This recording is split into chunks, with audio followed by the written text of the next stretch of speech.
Bonjour et bienvenue sur cette 50e vidéo sur mon défi 365. Alors aujourd'hui, est-ce que tu sais prendre ta place correctement et avec bienveillance?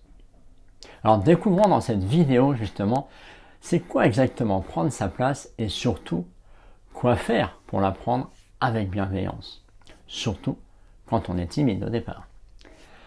Alors bonjour à vous, je m'appelle Patrice Ranez et je suis coach auprès des timides pour les aider à sortir de leur timidité et justement oser prendre leur vraie place en ce que j'appelle le carré-or, en toute confiance pour vivre enfin leur vraie vie de rêve. Alors peut-être que si vous êtes timide, vous avez déjà essayé de prendre votre place et que ça ne s'est pas vraiment bien passé parce que vous êtes mis en avant un peu n'importe comment. Vous avez peut-être eu des phrases un peu violentes parce qu'il y avait de la colère en vous à ce moment-là. Voilà, peut-être que vous avez déjà pris votre place, mais vous sentez que c'était vraiment pas fluide, que c'était compliqué pour vous, et surtout, c'était pas le fun, quoi. Alors, il y a quelques années, quand j'étais timide, en fait, j'ai eu deux passages. J'ai eu le passage où je ne prenais absolument pas ma place. Alors, quand je te parle de place, justement, c'est quoi? Prendre sa place, c'est s'affirmer auprès des autres, mais s'affirmer de façon naturelle, de façon fluide, avec bienveillance, avec confiance, sans brusquerie, en étant à l'écoute des autres, à l'écoute de soi. Bref, prendre sa place, c'est simplement exister, être là, présent, authentique avec soi-même et sans brusquerie. Voilà, avec naturel. C'est ça vraiment ce que j'appelle prendre sa place. Et justement, quand tu es timide, déjà, t'es pas toi-même, t'es pas authentique, puisque tu as le masque de la timidité, qui est cette peur du jugement, du regard des autres, du rejet, de ne pas être aimé. Alors justement, quand j'étais timide, les premières phases, je prenais ma place un peu avec agacement, dans le sens où j'en avais marre de ne pas arriver à parler ou qu'on ne m'écoute pas.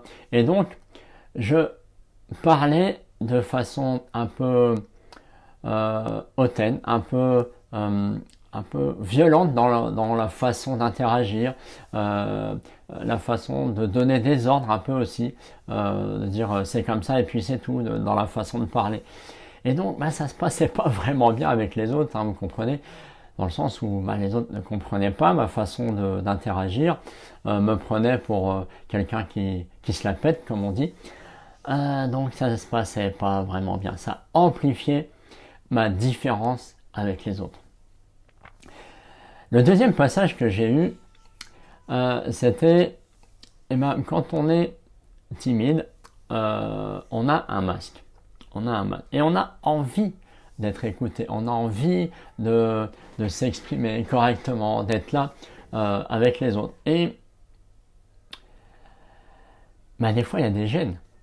Quand on est timide, quand on vous fait des remarques, quand on vous demande, vous savez, le célèbre tour de table en réunion ou en groupe quand on ne se connaît pas, tiens, comment tu t'appelles, etc., qu'est-ce que tu fais? C'est des choses, quand timide, on n'aime pas vraiment. Surtout quand on est en plus comme moi doublé d'un côté introverti, ça amplifie ces peurs-là. Alors, je ne sais pas si vous avez remarqué, que vous soyez timide ou pas, lorsque vous êtes gêné, vous avez des réactions instinctives qui sortent de vous ne savez pas où et qui peuvent parfois vous surprendre ou surprendre les autres. Et moi, j'avais trouvé une astuce, c'était l'humour. J'utilisais l'autodérision, l'humour, la blague pour enlever ma gêne et faire rire les autres pour vraiment les amener à penser à autre chose qu'à moi, du moins à mon impression, c'était de donner de l'humour, les faire rire sur un truc que je balançais ou de l'autodérision pour oublier ma gêne. Mais au final, une fois retourné avec moi-même, dans les deux cas, je me sentais comme nul, comme incapable, comme complètement différent, comme me sentir à l'écart, me sentir pas aimé, me sentir rejeté. Bref, c'était vraiment pas confortable. Et le déclic est venu un jour quand j'ai écouté un reportage sur justement des coachings, des gens qui font de l'accompagnement.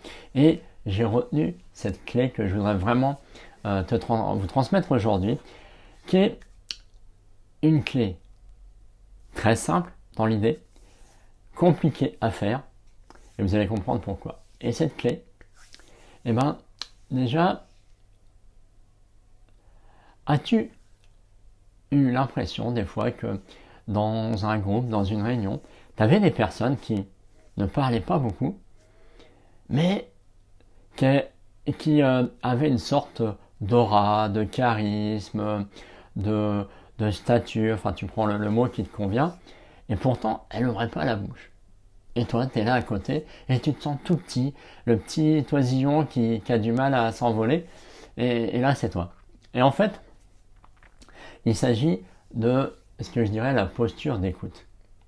La posture d'écoute, c'est le fait d'être pleinement là, d'être pleinement dans le moment présent, à écouter à 100% ce qui se passe. En gros, c'est comme si là, tu écoutes la vidéo et que tu es vraiment dans ton écran à regarder la vidéo et écouter ce que je dis. Et pas en train de faire autre chose en même temps. C'est ce que je fais aussi sur pas mal de vidéos. J'écoute en faisant autre chose.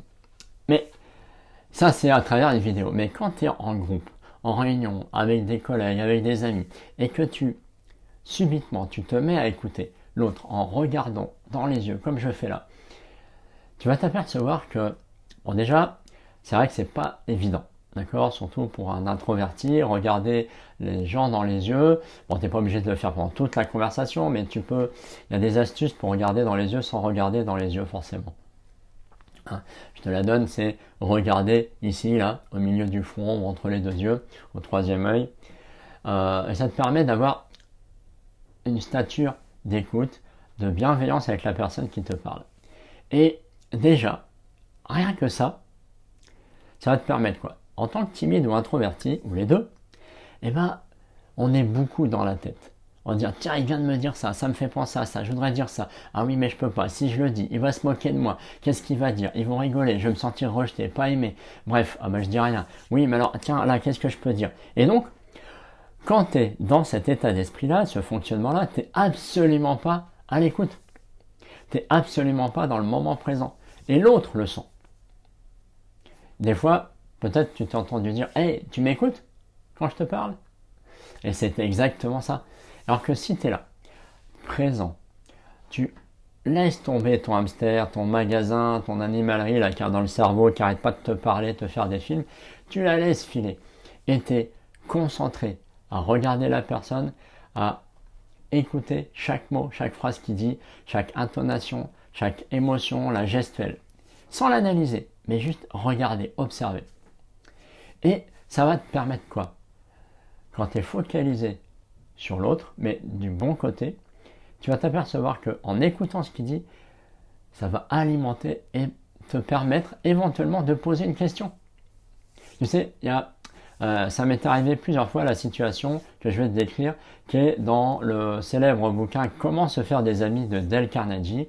À un moment donné, il explique que lui, il était assez réservé comme personne et il est invité à une soirée chez un ami où il n'a pas trop envie d'y aller, puis il y va, et puis il se retrouve à table à côté de quelqu'un qu'il ne connaît pas et qui, toute la soirée, parle d'ornithologie. Lui, il n'y connaît rien. Mais il se dit, je suis là, profitons, je vais peut-être apprendre des choses. Et il se met à écouter. Et il pose des petites questions, voilà, pour s'intéresser à la personne, s'intéresser à l'autre. Et c'est tout ce qu'il fait. Lui, il parle même pas de lui, il pose des questions sur les oiseaux, sur ce qu'il a fait, sur ce que l'autre personne a fait. Et en repartant, à la fin du dîner, cette personne-là dit à l'autre où ils étaient invités qu'il a passé une superbe soirée en la compagnie de Dale Carnegie. Et Dale Carnegie s'est retrouvé surpris parce que lui s'est dit « Mais moi, j'ai rien dit ». Mais en fait, il a tout dit parce qu'il était là, présent pour l'autre, et l'autre s'est senti important. Et c'est ça que je veux que tu comprennes, je veux que vous compreniez. Plutôt utiliser le vous dans ce cas-là. C'est que en vous enlevant de vous, de votre importance, votre pseudo-importance, dire moi je veux parler, moi j'ai mon histoire à dire, intéresse-toi à l'autre. Et peut-être que l'autre va finir par te dire ah et toi qu'est-ce que tu fais, qu'est-ce qui te passionne, et là il t'offrira un boulevard pour parler, ça sera à ton tour. Mais quand tu n'as pas envie de parler, écoute. Tu sais, un de mes mentors me disait toujours tu as 2 oreilles et une bouche, c'est pour écouter 2 fois plus. Donc utilise ce principe et vous allez voir que je mélange le tu et le vous dans cette vidéo, c'est impressionnant, mais c'est pas grave. Vous allez voir que votre relation à l'autre va changer. Donc n'oubliez pas de vous abonner à cette chaîne pour recevoir les prochaines infos de la vidéo. Et aujourd'hui j'ai une question. Qu'est-ce que tu vas mettre en place justement pour être plus présent à l'autre et être là dans ta posture d'écoute?